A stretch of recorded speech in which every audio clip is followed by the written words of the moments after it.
El maestro Séneca dijo: que haya alguna diferencia entre tú y un libro. ¿Hasta cuándo aprenderás? Enseña ya también. Cleantes dijo esto, Zenón dijo lo otro. ¿Por qué oír de ti lo que puedo leer ya en un libro? Aquí Séneca no estaba rechazando en ningún momento el hecho de que podamos aprender de otros autores y de la lectura. De hecho, gracias a esto, él era una de las personas seguramente más sabias de su tiempo. Sus propios escritos y lo que nos dejó a nosotros, el legado que dejó, de hecho, lo demuestran claramente. Era uno de los grandes filósofos estoicos. Pero él ahí nos estaba instando de alguna manera a que, aparte de la lectura, nosotros fuéramos capaces de pensar por sí mismos, de que dedicáramos tiempo de calidad a reflexionar y tener nuestras propias ideas, no copiar literalmente solo lo que escuchábamos y lo que leíamos de lo que otros nos dejaban. Pongamos un ejemplo para ver cómo podríamos hacer esto de una buena manera. Imagínate que te estás planteando hacer un viaje a un sitio muy lejano al cual la única forma de que puedas llegar es realizando el viaje en avión. Y se lo comentas a un amigo tuyo. Ese amigo o tu mejor amigo perdió a su padre en un accidente de avión. A través de su mala experiencia, ¿qué es lo que él te va a intentar decir? Él te va a decir que por Dios no se te ocurra montar en avión, que busques cualquier otra forma o que aquí vas a poder estar muy a gusto y no tienes ninguna necesidad de tener que ir para allá. Escuchando las palabras de tu amigo, cuando él te ha mostrado lo horrible que podría parecer o lo horrible que podría ser ese viaje en avión, ahora ¿cómo podrías tú tomarte el consejo que de muy buena manera y con todo el amor del mundo te ha dado tu amigo? Podrías hacer caso de su consejo directamente, no informarte para nada de lo que en realidad implica un viaje en avión o no. Podrías decidir ignorarlo completamente, pasar del tema y montarte en avión sí o sí. O, por el contrario, podrías decir, vale, su padre murió en un accidente de avión, con lo cual puede ocurrir un accidente. Pero voy a investigar las estadísticas, si el avión es un método de transporte seguro o no, la empresa que quiero elegir o que me va a llevar a ese país, si tiene una buena reputación, cuáles son las estadísticas de riesgo, de accidentes, de no accidentes, cómo es esa clase de vuelos, si en algún momento han realizado alguna estafa o no, cuál es la importancia que tiene para mí realizar ese viaje, si yo me voy a arrepentir en algún momento de no hacerlo o pienso que puedo quedarme sin ir. Cuando uno evalúa realmente y se hace las preguntas correctas, ¿cuál sería la mejor opción que podríamos tomar? Seguramente que estés de acuerdo conmigo y estés de acuerdo en que sea esta, la última, cuando uno evalúa realmente y objetivamente todas estas partes, la mejor manera de poder tomar una decisión de este tipo, ¿verdad? Por desgracia, hay una gran cantidad de personas a día de hoy que no meditan y no reflexionan en su día a día a la hora de tomar una decisión, ya sea importante o no. Vivimos tan absortos y sobre todo más a día de hoy con tantos medios a nuestro alcance para recibir noticias de todo tipo, que acabamos creyéndonos cualquier cosa que nos cuentan, cualquier cosa que entendemos que nos puede venir bien sin ni siquiera pensarlo, sin analizarlo objetivamente, y acabamos tomando decisiones muchas veces en función o repitiendo como loritos lo que otros nos dicen o la forma que tienen de hacer las cosas otras personas, porque no sabemos por qué, ni lo hemos pensado, ni nos hemos parado a meditarlo. Pensamos que esas personas tienen esa autoridad para decirnos cómo tenemos que vivir o cómo tenemos que tomar nuestras propias decisiones. Si ponemos el telediario, nada más que nos van a contar que el mundo es un lugar horrible, que el mundo es un lugar en el que solo pasan cosas malas, que solo ocurren actos vandálicos, que solo hay asesinatos, que solo hay muerte y guerra. Y si solamente nos quedamos con esto, ¿qué es lo que vamos a pensar, lógicamente? Que el mundo es así. ¿Por qué no nos enseñan? ¿O es que acaso en el mundo no hay personas buenas, no hay actos buenos, no hay personas que emprendan, que luchen por hacer del mundo un lugar mejor? No ocurre nada bueno, es solo malo, solo hay guerras, solo hay hambre. ¿Qué más hay? Está demostrado por una gran cantidad de estudios que lo negativo afecta muchísimo más que lo positivo.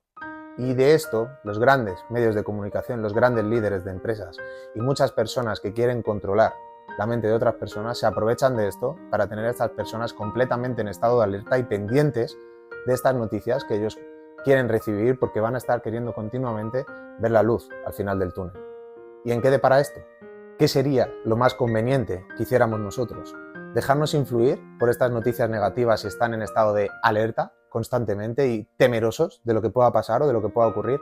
O sin embargo, como decía Epicteto, nos centramos en lo que podemos controlar, que no son estos eventos externos, sino lo que nosotros podemos hacer, y nos centramos en tener esas ideas, en tener esos pensamientos, en emprender esas acciones que nos lleven a hacer, sobre todo, primero empezando por nosotros, porque si no, no tendría ningún sentido, esos actos buenos, esos actos de valor, aportar ese valor, luego ampliarlo a nuestro entorno y que de forma exponencial podamos ir ayudando dentro de lo que en nuestra mano cabe y con los conocimientos que podamos tener y las herramientas que podamos utilizar a la mayor cantidad de posibles para que entre todos podamos ir haciendo de todo un lugar y un mundo mejor, ¿no?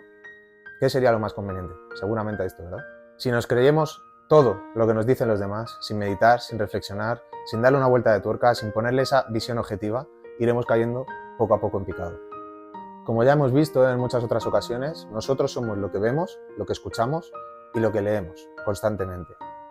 Por lo tanto, nutramos nuestro entorno de personas, de esas lecturas, de esos medios que lo único que van a hacer es hacernos crecer, hacer que nos aportan ideas, que nos van a hacer ver el lado bueno de las cosas sin ignorar el lado malo, pero que nos haga centrarnos en lo que podemos controlar para ayudar a que todo vaya a muchísimo mejor y que a la vez nos vaya preparando para que si en algún momento nos tiene que tocar afrontar alguna parte mala de estas que ocurren en el mundo, porque al final es verdad que en algún momento nos puede pasar, que tengamos la fortaleza, la resiliencia y esa resistencia entrenada para poder afrontarlo de la mejor manera sin perder esa calma interior que nos va a poder, aún así en las malas circunstancias, permitir que sigamos ayudando y que seamos un ejemplo para todo lo que nos rodea.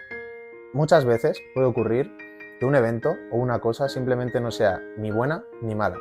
Tal vez simplemente le convenga más a otra persona que a ti o al revés. De ahí la importancia de no imitar literalmente, al pie de la letra, ni aceptar literalmente y al pie de la letra el ejemplo o las palabras de hombres que a lo mejor tal vez en un momento pueden ser un ejemplo para nosotros, pero que no por ello tenemos que imitar al pie de la letra, simplemente coger esas ideas, captar esos aprendizajes que a nuestra forma de entender nos pueden venir bien y nos pueden ser útiles y que siempre vayan alineadas en coherencia con nuestra forma de pensar y con nuestra forma de vivir. La filosofía del estoicismo, por ejemplo, en este caso nos ayuda muchísimo. El propio Marco Aurelio, emperador del imperio seguramente más grande que haya habitado el planeta Tierra, cada noche, antes de irse a dormir, anotaba en una libretita sus propias meditaciones de las cuales podemos disponer a día de hoy, y eso lo hacía para poder reflexionar y meditar siempre al final del día en aquellas cosas buenas y en aquellas cosas malas que había hecho, para que siempre, día tras día, pudiera tener esa capacidad de mejora y ser mucho mejor persona para todos los que le rodeaban y sobre todo porque tenía un imperio bajo su poder. Para poder aprender continuamente, para poder obtener esos aprendizajes, es necesario que estemos constantemente prestando atención en todo momento a todo lo que nos rodea. Incluso podemos aprender muchísimo de una persona que a priori no nos caiga bien o que no sea de nuestro agrado, pero si fijamos la atención realmente en lo que importa, vamos a poder obtener multitud de aprendizajes. Y eso forma parte sobre todo de lo que comprende una persona inteligente. Para ello, debemos de ser capaces de conseguir no juzgar, no hacer juicios de esa persona, ni siquiera aunque esa persona nos juzgue a nosotros. Tenemos que ser capaces de fijarnos en sus actos y aquel acto que en algún momento pueda ser bueno o nos pueda ser útil, cogerlo para nosotros y ignorar completamente los demás. Decía Woody Allen que las cosas no se dicen, las cosas se hacen, porque al hacerlas se dicen solas. Cuando enfocamos nuestra visión del mundo, nuestra visión de lo que nos rodea, nuestra percepción de todo eso que vemos y oímos, de todo lo que recibimos, y nos enfocamos solo en aquellas cosas que ya hemos mencionado, esas cosas positivas o esas cosas de las cuales podemos aprender, emitiendo o obviando esos juicios negativos que solamente nos quitan la energía y lógicamente también quitando de nuestro lado todo eso que pueda ser perjudicial y que no nos va a hacer crecer, no nos va a hacer evolucionar. Cuando somos capaces de hacer esto, va a ocurrir una cosa muy curiosa y es que también a la vez estaremos poniendo de manera activa esa filosofía Kaizen, esa filosofía de la mejora continua día a día, que cuando haya pasado cierta cantidad de tiempo, y no tiene por qué ser un tiempo muy largo, puede ser cuestión de semanas o meses, nos daremos cuenta de que habremos mejorado en aquellas cosas que antes no se nos daban tan bien o necesitábamos tener esa mejora de forma exponencial. Habremos mejorado una barbaridad. Para terminar, y siguiendo con lo que dijo el propio emperador Marco Aurelio, cuando veamos cosas que parecen demandar alta estima, debemos desnudarlas y privarlas de todas las palabras que las exaltan. La apariencia externa de las cosas pervierte con frecuencia la razón. Dedica tiempo continuamente, todos los días, a pensar y reflexionar sobre las cosas y sobre todo de las cosas importantes. Es verdad que muchas veces no apetece, muchas veces apetece estar con el móvil, olvidarse de todo, no nos apetece pensar, pero merece la pena que lo hagamos. Como decía Jung, pensar es difícil, por eso la mayoría tiende a juzgar. Reflexionar traerá paz y mejoras a tu vida. Tenlo en cuenta. En mi caso ha sido así. Muchas gracias por escucharme, por dedicarme parte de tu tiempo, que al final es eso, que nunca podemos recuperar.